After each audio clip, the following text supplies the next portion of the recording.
지금 나에게는 꿈이 있습니다.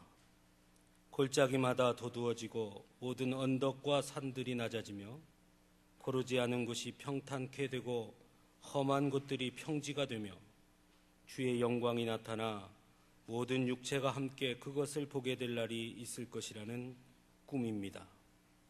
여러분, 어디서 좀 들어본 것 같지 않습니까? 이 말은 1963년 미국의 인권운동가이자 목사님이신 마틴 루터킹 목사의 유명한 연설 나에게는 꿈이 있습니다의 일부입니다. 1862년 링컨 대통령이 흑인 노예 해방을 선포하였으나 미국 주류 사회를 지배해온 백인들의 흑인에 대한 냉대와 천시는 전혀 달라지지 않았고 여전한 인종차별, 인권 탄압이라는 사회적인 문제를 야기시키고 있었습니다. 그런 그들에게 마틴 루터킹 목사의 연설은 세계의 여론과 이목을 끌어들여 흑인들의 입지와 자존심을 고양시키는 데 크게 기여하게 됩니다. 그리고 나에게는 꿈이 있습니다 라고 외쳤던 마틴 루터킹 목사님의 그 꿈은 현재 미국의 흑인 대통령이 되게 하는 밑거름이 되었습니다. 흑인들의 본향은 아프리카로 17세기 이후 1억이 넘는 사람들이 노예로 세계에 팔려 나갔고 특히 미국에는 1619년 네덜란드인들에 의해 20여 명의 노예로 남부지방에 이주하게 된 것이 그 효시였다고 합니다.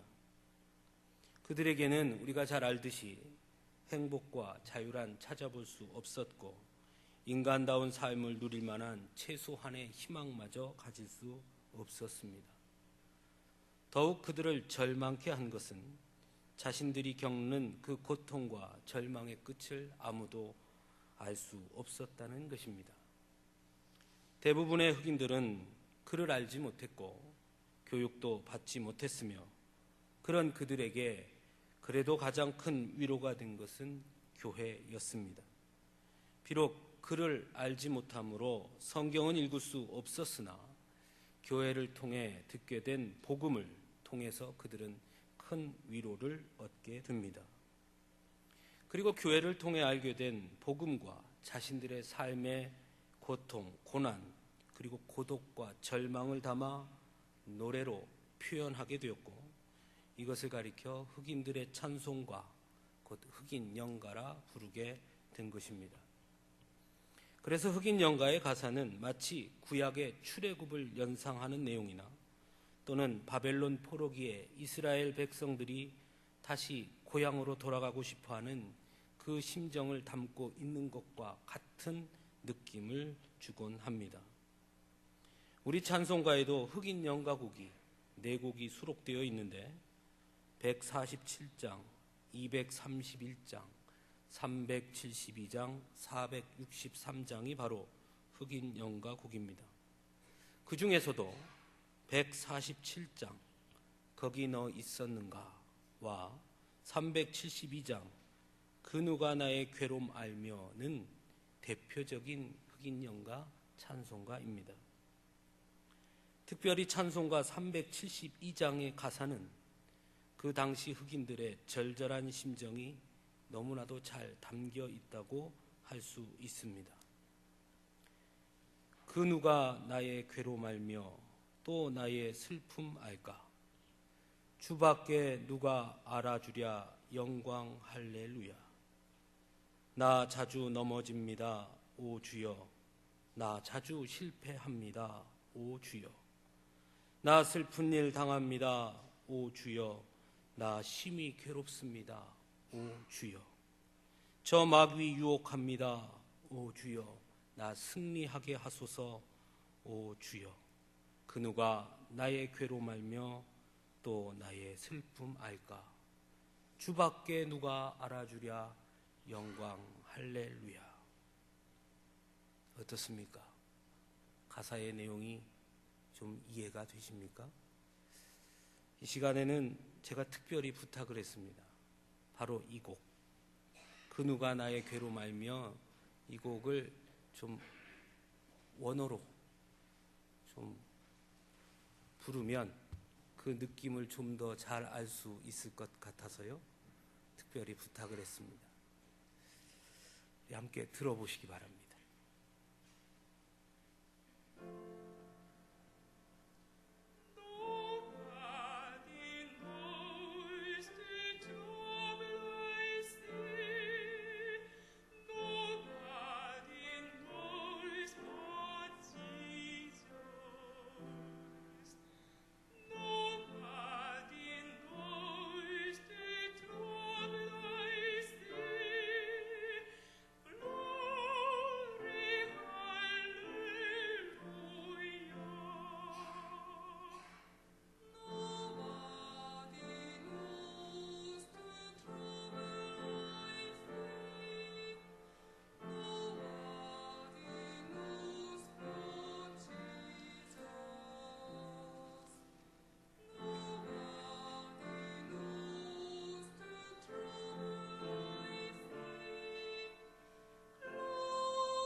여러분 어떻습니까? 흑인들의 그 고단한 삶이 느껴지십니까? 하지만 이런 흑인들이 느꼈던 아픔과 고독, 그리고 그 고통은 단순히 미국의 흑인들만의 것이 아님을 우리는 오늘 본문을 통해서 보게 됩니다. 에스겔 선지자가 활동한 시기는 주전 594년에서 571년경으로 그는 30세의 젊은 나이에 예언자의 소명을 받고 활동하게 됩니다. 그가 태어났을 때에는 요시야 왕의 개혁 시대와 맞닿아 있었습니다. 요시야 왕은 거대한 정치 개혁과 종교 개혁을 실시하여서 성전에 자리 잡고 있었던 이교의 흔적들을 정화시키고 야훼 경배의 본래적 형식과 율법을 복권시키고자 했습니다. 그러므로 예레미야를 비롯한 젊은 지식인들은 그런 요시야의 개혁을 전폭적으로 지지하고 있었습니다. 특히 예루살렘 성전의 사제 계급의 일원이었던 부시의 아들이었던 에스겔에게도 아마 이 요시야의 개혁은 깊은 인상을 주었을 것입니다. 그러나 애굽 왕 바로느고에 대항하여 싸우다가 무기또 전투에서 요시야 왕이 전사하자 개혁을 바라보며 새로운 이스라엘을 꿈꾸었던 희망은 철저하게 무너지게 되고 말았습니다. 요시야 왕의 뒤를 이은 여호야김은 약삭빠르게 바로의 봉신이 되어서 엄청난 공물을 애굽에 바치며 권력을 유지하였고, 종교적으로는 므낫세 이상으로 종교 혼합주의에 물들게 했으며, 더 나아가 예언자들의 비판을 잔인하게 억압했습니다. 예언자 우리야는 처형당했고 예레미야는 추방을 함으로 요시야 왕의 개혁은 흔적도 찾아볼 수 없을 만큼 이스라엘을 타락하게 만들게 됩니다.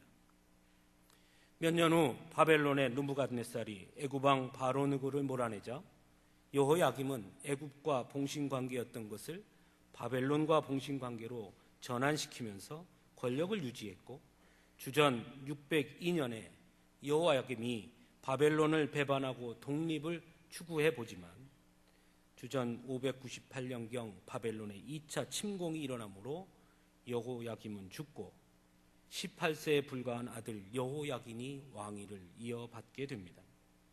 하지만 채 3개월도 유지하지 못하고 예루살렘은 바벨론에 의해 함락되었고, 결국 이스라엘의 지도층들은 바벨론으로 끌려가게 되는 참혹한 결과를 얻게 됩니다.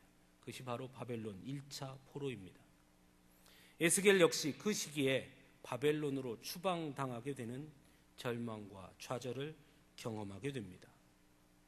그 후 여호야긴의 삼촌인 마따디아가 바벨론식의 이름인 시드기야로 개명을 하고 유다를 다스리게 되지만, 시드기야가 바벨론을 배반하고 애굽과 손잡으려 하자 주전 586년 바벨론은 다시 침공하여서 결국 남유다는 완전하게 멸망하게 되고, 이스라엘 백성들은 바벨론의 포로가 되므로 더 이상의 소망과 기대의 작은 여지조차도 찾아볼 수 없게 되고 맙니다. 이러한 역사적 배경 속에서 에스겔은 참혹한 절망감에 휩싸이게 됩니다.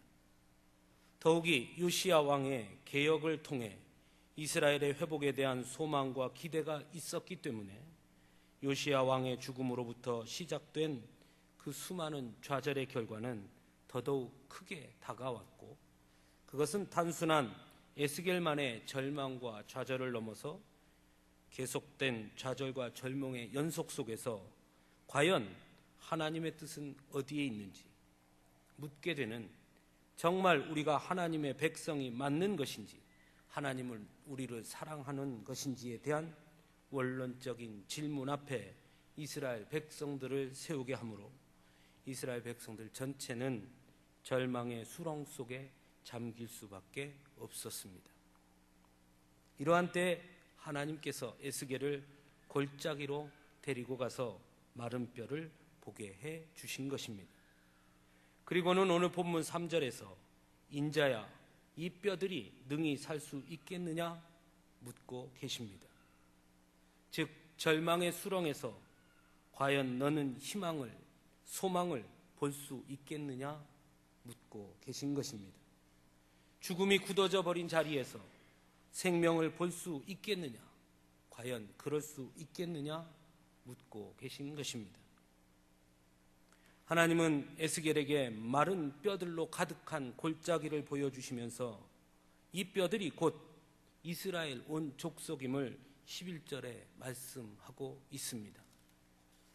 그만큼 이스라엘 백성들이 가지고 있는 절망과 좌절이 깊었음을 말씀하고 있는 것입니다. 아무런 소망과 기대가 없는, 아니 기대할 수도 없는 완전한 절망에 빠져서 우리의 뼈들이 말랐고 우리의 소망이 없어졌으니 우리는 다 멸절되었다라고 탄식할 만큼이나 이스라엘의 절망감과 패배감은 깊고 깊었던 것입니다. 마치 흑인들이 미국의 노예로 끌려와서 경험했던 절망과도 같지 않은가 생각해 보게 됩니다. 그런 절망과 패배감을 분명 하나님은 알고 계심에도 불구하고 오늘 에스겔에게 이 뼈들이 능히 살 수 있겠느냐 묻고 계신 것입니다. 하나님의 이 질문의 핵심은 마른 뼈가 다시 살아나느냐 보다 인자야에 있습니다. 즉 분명 상황과 현실은 절망이고 죽음의 골짜기인 것이 분명하지만 그런데 너는 어떠냐고 묻고 계신 것입니다.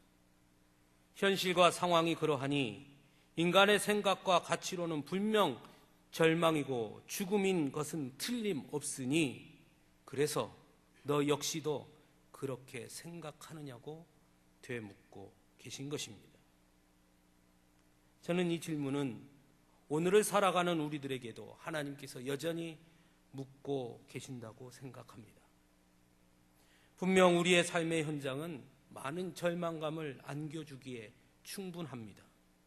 살면 살수록 점점 더 힘의 겨움을 경험하게 되고 세상은 더 나아졌다고 발전했다고 말하지만 우리의 삶의 고단함은 오히려 더욱 심해지기만 하는 것 같습니다. 점점 더 흉악해지는 사회 범죄, 빈부의 격차, 새로운 기대와 꿈으로 가득해야 할 우리의 아이들과 청년들이 좌절과 절망 속에 허우적대고 있는 것을 바라만 봐야 하는 것이 우리의 현실입니다. 그래서 청소년부터 노년에 이르기까지 많은 사람들이 스스로 목숨을 끊고 삶을 포기하며 절망의 수렁텅이에서 고통스러워하고 있는 것이 우리의 현실입니다.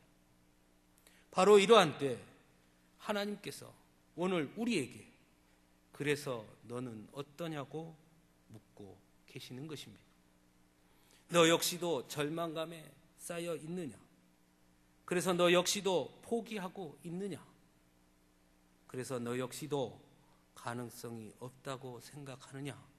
오늘 우리에게도 묻고 계시다 하는 것입니다. 이런 하나님의 질문에 에스겔은 참으로 놀라운 대답을 합니다. 주 여호와여 주께서 아시나이다. 아닙니다. 안 됩니다. 될 수 없습니다. 될 리가 없습니다. 가능성이 없습니다. 불가능합니다. 말도 안 되는 소리를 하십니까? 그렇게 대답하지 않습니다. 그저 주 여호와여 주께서 아시나이다. 그것이 에스겔의 대답이었습니다. 이것은 마치 조금 전에 불렀던 미국의 흑인들이 불렀던 찬송가 372장의 가사 속에도 나타납니다. 그 누가 나의 괴로움 알며 또 나의 슬픔 알까? 주밖에 누가 알아주랴 영광 할렐루야. 비록 나는 괴로움 속에 있고 슬픔 속에 있어 아무도 알아주지 아니하고 변화하거나 바뀔 수 있는 가능성이 없을지라도 주님은 아시니 그저 영광 할렐루야 라고 찬송했던 흑인들의 고백과도 같은 것입니다. 에스겔과 미국의 흑인들은 그 절망과 죽음의 자리에서 현실은 고단합니다. 상황은 결코 달라질 것 같지 않습니다. 이미 절망 덩어리로 굳어버렸습니다. 하지만 하나님은 하실 수 있습니다. 하나님이 계시니 됩니다. 라고 대답하고 있는 것입니다. 사랑하는 성도 여러분, 그러므로 오늘의 현실과 상황 속에 서 있는 우리 역시 현실이, 상황이 우리를 지배하지 않도록 해야 하는 것입니다. 우리의 주인이 하나님이심을 잊지 말아야 하는 것입니다. 오히려 절망이 크면 클수록 하나님을 바라볼 수 있어야 하고, 그리고 에스겔과 미국의 흑인 노예들처럼 고백할 수 있어야 하는 것입니다. 이런 고백 위에 하나님의 행하심은 참으로 놀랍습니다. 오늘 본문 4절 이하의 말씀에서 하나님은 에스겔에게 하나님의 말씀을 대언하게 해 주십니다. 마른 뼈들아 여호와의 말씀을 들을지어다. 내가 생기를 너희에게 들어가게 하리니 너희가 살아나리라 선포하게 하십니다. 여기서 중요한 것은 하나님이 직접 행하지 아니하시고 에스겔의 입을 통해 선포하게 하셨다는 것입니다. 하나님의 말씀은 능력입니다. 하나님께서 빛이 있으라 하시면 빛이 있는 전적인 하나님의 능력인 것입니다. 그런데 하나님께서는 오늘 본문에서 그 능력을 에스겔의 입을 통해 나타내고 계신 것입니다. 오히려 에스겔의 선포에 하나님께서 일하시는 모습을 보입니다. 9절 이하를 보시기 바랍니다. 생기에게 대언하여 이르기를 생기야 사방에서부터 와서 이 죽음을 당한 자에게 불어서 살아나게 하라. 대언하였더니 생기가 그들에게 들어가고 그들이 곧 살아나서 일어나 섰다라고 증거하고 있습니다. 분명 5절에서 하나님은 내가 생기를 너희에게 들어가게 하리라 그렇게 말씀하셨습니다.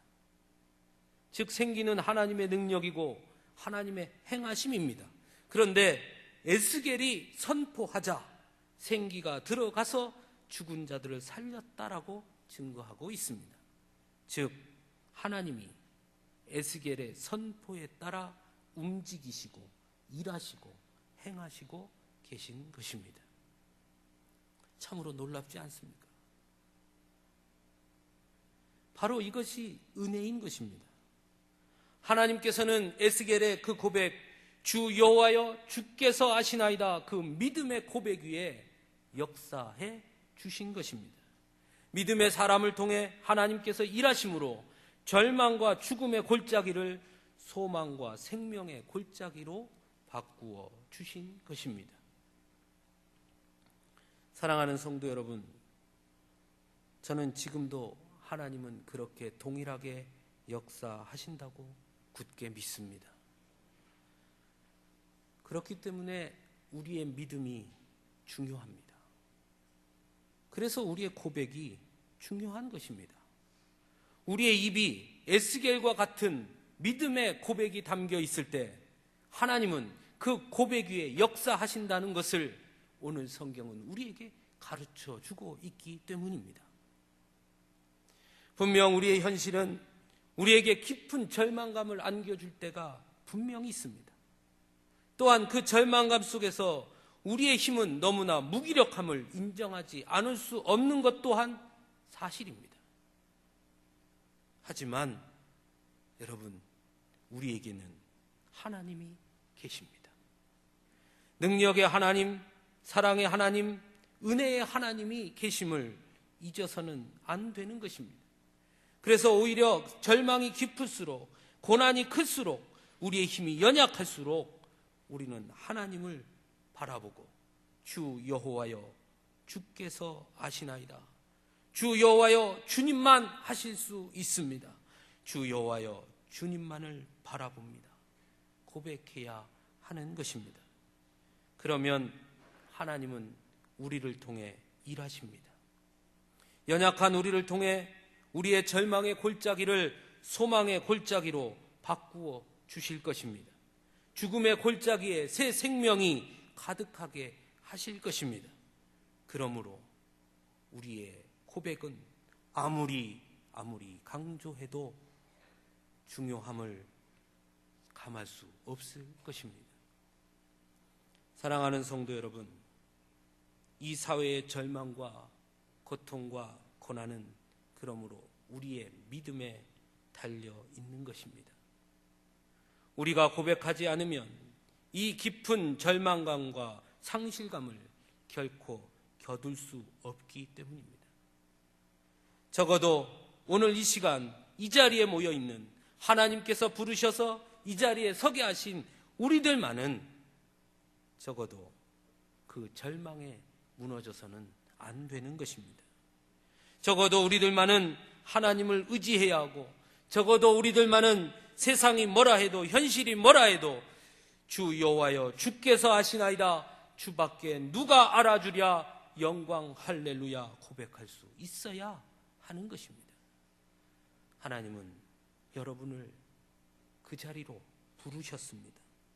그 고백이 우리를 살게 하고 그 고백이 하나님의 능력을 나타내며 그 고백이 세상을 회복시킬 것이고 그 고백이 절망과 죽음을 거두고 소망과 생명을 움트게 하는 것입니다. 사랑하는 성도 여러분, 우리가 모두 에스겔입니다. 하나님은 우리의 믿음을, 우리의 고백을 지금 기다리고 계십니다.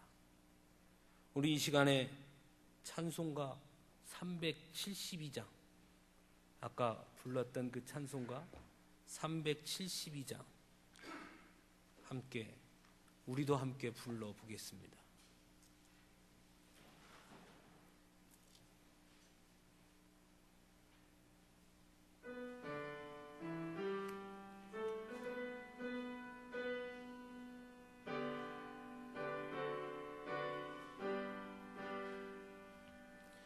그 누가 나의 괴로움 알며 또 나의 슬픔 알까? 주밖에 누가 알아주랴. 영광 할렐루야. 나 자주 넘어집니다. 오 주여, 나 자주 실패합니다. 오 주여, 그 누가 나의 괴로움 알며 또 나의 슬픔 알까? 주밖에 누가 알아주랴. 영광 할렐루야. 나 슬픈 일 당합니다. 나 슬픈 일 당합니다. 오 주여, 나 심히 괴롭습니다. 오 주여, 그 누가 나의 괴로움 알며 또 나의 슬픔 알까? 주밖에 누가 알아주랴. 영광 할렐루야. 저 마귀 유혹합니다. 저 마귀 유혹합니다.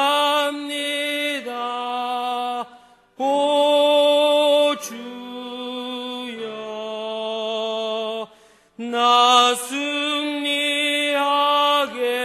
하소서. 오 주여, 그 누가 나의 괴로움 알며 또 나의 슬픔 알까? 주밖에 누가 알아주랴. 영광 할렐루야. 함께 기도하겠습니다.